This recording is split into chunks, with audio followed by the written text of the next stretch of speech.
Le cancer est souvent présenté comme le signe du cœur, mais ce qu'on dit moins, c'est qu'il pense énormément.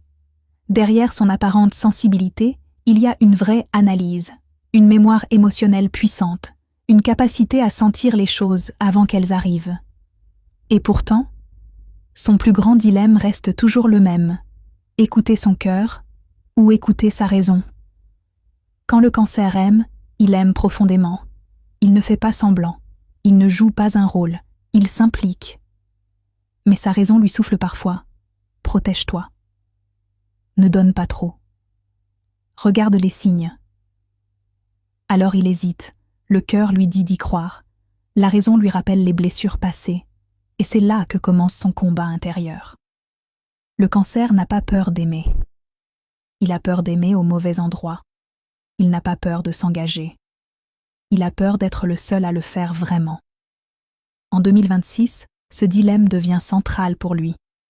Parce qu'il ne peut plus continuer à se trahir pour préserver les autres.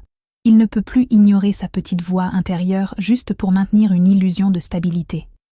Le vrai tournant pour le cancer n'est pas de choisir entre cœur et raison, c'est de comprendre que sa raison est guidée par son cœur blessé, et que son cœur devient plus puissant quand il apprend à poser des limites.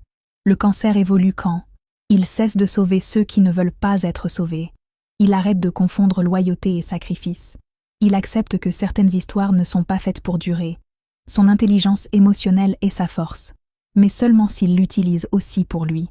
Le vrai choix du cancer n'est pas émotion contre logique. C'est: est-ce que je m'écoute vraiment?